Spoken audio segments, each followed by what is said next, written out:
This section's on 8.2, L'Hopital's Indeterminate. This section, you can determine if it is an indeterminate problem by looking at this right here. If it's not a fraction, like the way we've done it before, then this is going to be the indeterminate way. So normally we've done the problems before this where it was already set up in a fraction form. So you took the derivative on the numerator, you took the derivative on the numerator, and then you continued on to the stronger form if you couldn't do it. But in this case, it's going to be an equation something like this, and you actually have to form it into a fraction and then do the L'Hopital's rule for that, okay? So let's go ahead and walk you through the step-by-step of how to do this. So in pre-calculus and also in Algebra 2, we've learned that when you have an exponent up here, you can always bring the exponent down by putting an ln. So in these kinds of problem right here, we're going to actually do ln. So I'm going to set this problem up as the limit as x approaches to 0 right there of f of x is equal to, and then we do the same thing, the limit as x approaches to 0 of x to the sine x right there. Okay? So what I'm going to do is I'm going to split this problem up. You have to split it up because when you do ln, you have to do ln on both sides of the equal signs right there. Because remember, in pre-calculus as well, and as well as in Algebra 2, whatever you do on one side of the equal sign, you can do the same on the other side. So when we put in ln, the exponent comes down from becoming an exponent, and it comes on the side right there.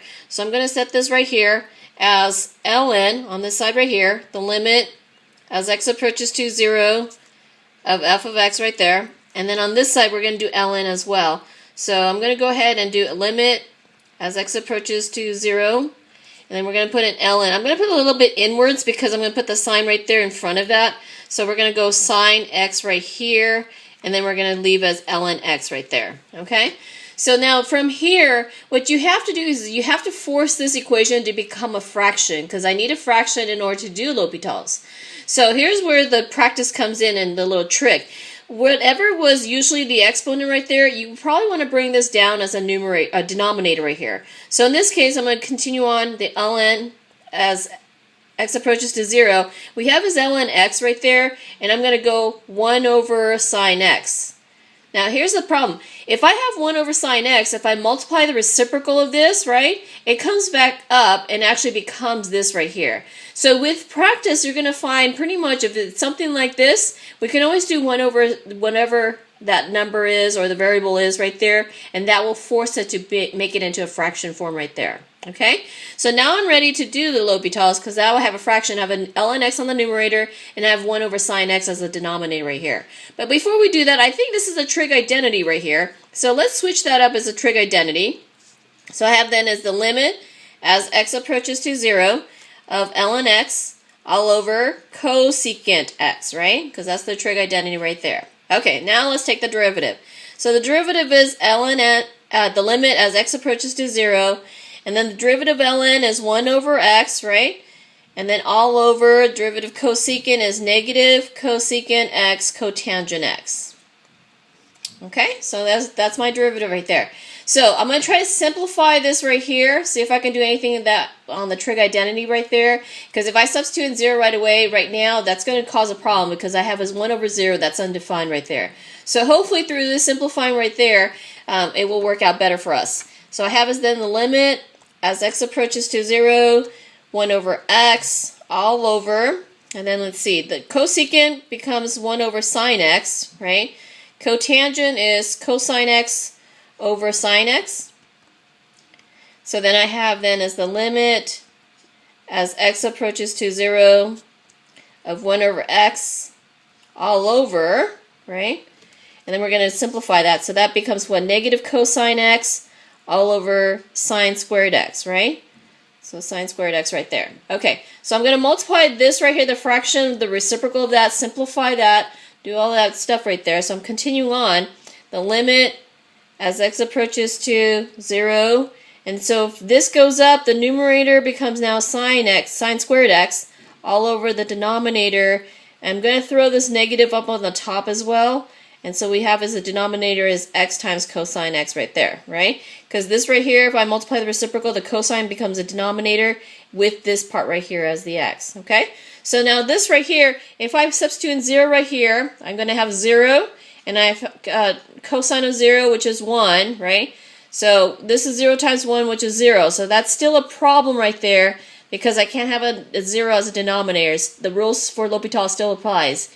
So because this doesn't work, I'm going to have to go stronger for this. Okay, so then let's go stronger. So let me see if I could probably bring it up on the top right here. I'm running out of space right here.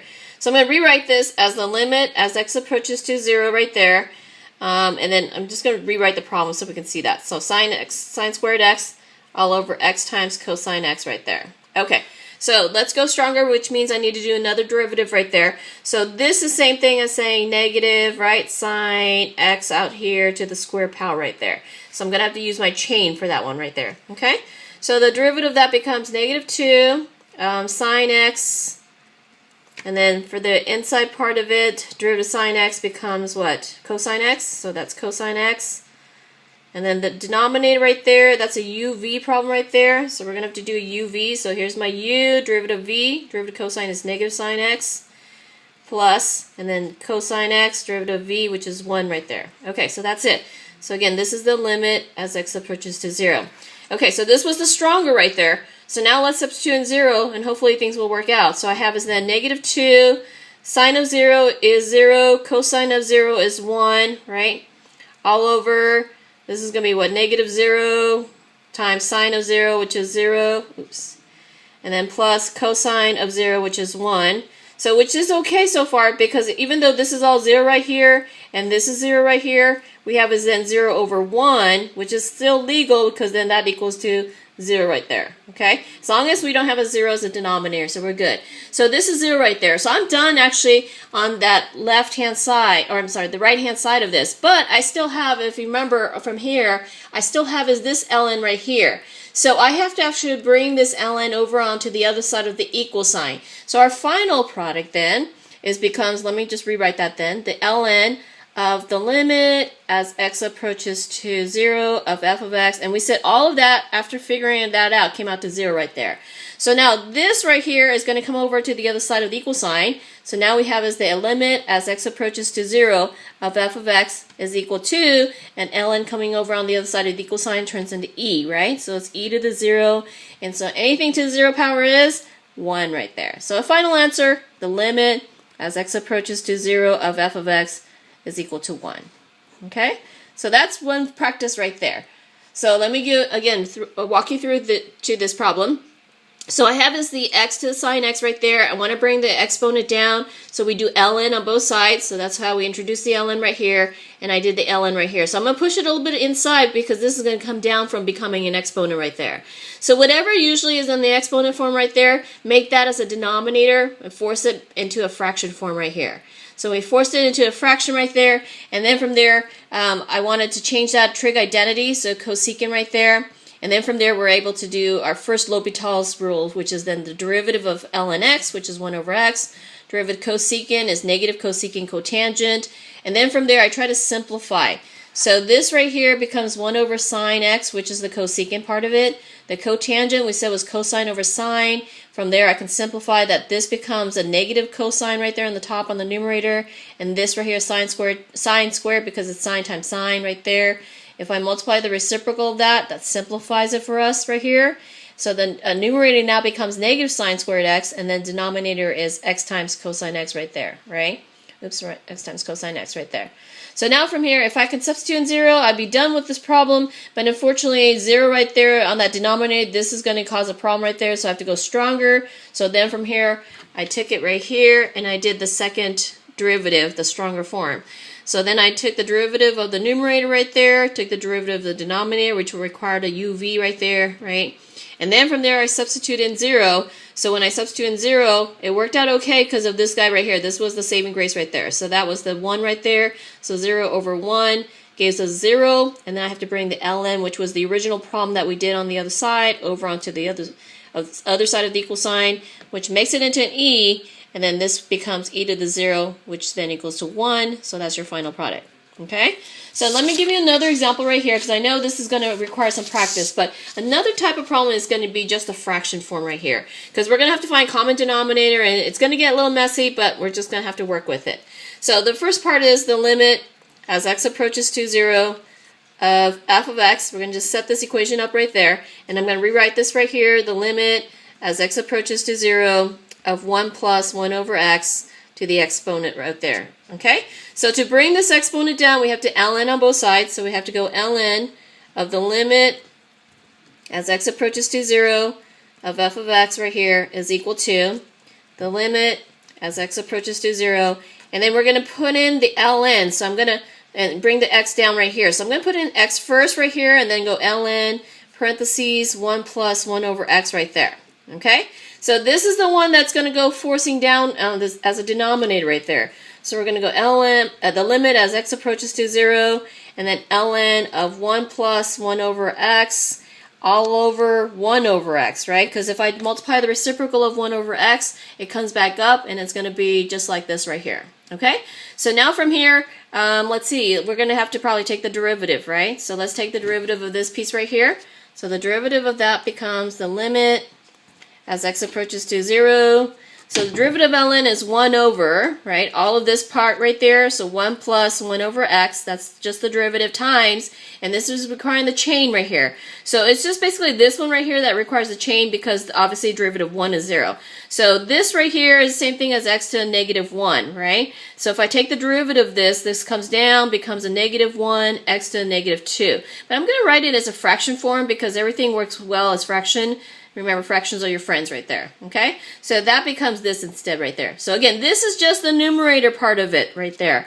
All over, and then the denominator right there is going to be the same because this right here is going to be the denominator right there, and I have to take the derivative of that, which is exactly the same as this. So it becomes negative 1 over x squared. And again, with practice, you're going to see that this right away. But right now, you may have to just freeze it right now just to go back and digest all of this piece right here, okay? So we want to find this common denominator right here, and then eventually multiply to this fraction right here. Hopefully things will simplify from there. Okay, so let's continue on. So I then have is 1 over, the common denominator becomes the x right here. So this is basically x over x right there. So I'm going to simplify it already as x over 1 right here times x, right? Because that was the common denominator right there is x. And then I'm going to multiply it to the negative 1 over x squared all over negative 1 over x squared. So this right here, I'm going to multiply the reciprocal of this, change this and bring it up right there. So then I have is x over x plus 1 right there times the negative 1 over x squared all over still the negative 1 over x squared. So you can see it's a little messy because all the fractions, but things should cancel out and simplify for us. So right there, you can see already that the x's will cancel out right there. So now I have is negative 1 on the numerator, x plus 1 times x right there, right, for the denominator right there, because that's going to cancel out right there. So that's just, again, that's still technically the numerator of this, times negative 1 over x squared right here. Okay? So now I'm going to have to multiply the reciprocal of this. It's going to get messy, but let me rewrite this again. So the limit as x approaches to 0 of negative 1 over x plus 1 times x, and then all over negative 1 over x squared. So I'm going to multiply the reciprocal of this piece right there, bring it up right there. So then that's going to give me negative 1 over x plus 1 times x, right, times x squared over 1 right there. Okay? So I can see one of the x's will cancel out right there. Great. That leaves me then positive because it's negative times negative right there. So positive x all over x plus 1 right there. Oops, got to bring it down. So x plus 1 right there, okay? And I still have is that limit as x approaches to 0. All right, so now I'm ready to substitute in 0 right there. So I substitute in 0, that's 0, great. 0 plus 1 is 1. So then that leaves me at 0 over 1, which is the same thing as equal to 0, okay? So I'm done with that finally on the right-hand side. There's nothing I can do with that simplifying part. I don't have to go stronger on this one because already if I took the 0, this right here worked out fine for me because it came out to 1 right there. If this was a 0 though, we do have to go stronger because you can't have 0 over 0. But again, we still have is this ln piece right here that I need to bring over. So let me rewrite that problem then. So I should have is then ln, the limit as x approaches to 0 of f of x is equal to 0, because remember that was the 0 that we have right here. So we're going to bring the ln over on the other side right there. So then I have as the limit as x approaches to 0 of f of x is equal to e to the 0 now, right? and so it is equal to 1 again. So a lot of times you're going to find it's going to come out to 0 as your answer, or 1 right there. So things should come out easily, but again, it's not always true, so you have to just make sure it works. So let me walk you through again for this problem. So I had the x as the numerator. I wanted to bring it down from the the exponent. So I want to bring it down from the exponent, so we had the ln on both sides. So here's my ln right there. I introduced the ln into here as well. So that comes down from becoming the exponent, becomes x right there. Now I'm forcing this one as becoming a denominator, so that's 1 over x right there. And then from here, I need to take the derivative. So the first L'Hopital's. So I take the derivative of ln, which is 1 over u right there. All of that is u. Times the derivative of u, which requires the chain. And so this right here, we said was the same thing as x to the negative 1. So if I take the derivative, I'm going to bring the negative 1 down, right? Then I have as x to the negative 2. So that's this part right here, the chain. So now this right here, the derivative, is exactly the same as this right here. So I just copy that right here. Worked out easily for us. So now from here, it's all algebra 2, simplifying it. So making sure that the denominator right here works out. So the denominator is obviously x over x right there. So I changed it to x plus 1 over x right there. Times still the negative 1 over x squared. I still have this part right here. I'm going to bring this fraction up right there. So try to make that simple for us. So we bring it as x up here as a numerator. X plus 1.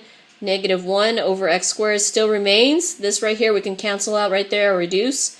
And that leaves me then is negative 1 on the top, x plus 1 on the bottom times x there, because I still have that one right there.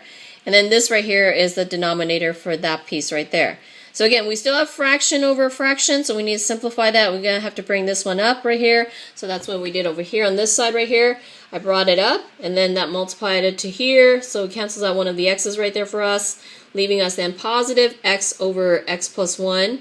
And then from there, I was able to substitute in 0 and be okay with it, because this is 0 on the top, this is 1 on the denominator, so which equals to 0. And again, if this was come out to 0 right there, you may have to go stronger. So you would have to do another derivative off of this right here. So that was 0 right there. So remember we had ln still on the other side of the equal sign. So we bring it over on this side. ln turns into e, and so it becomes e to the 0, which is 1 right there. Okay? All right, now let's go ahead and try some of these practice problems.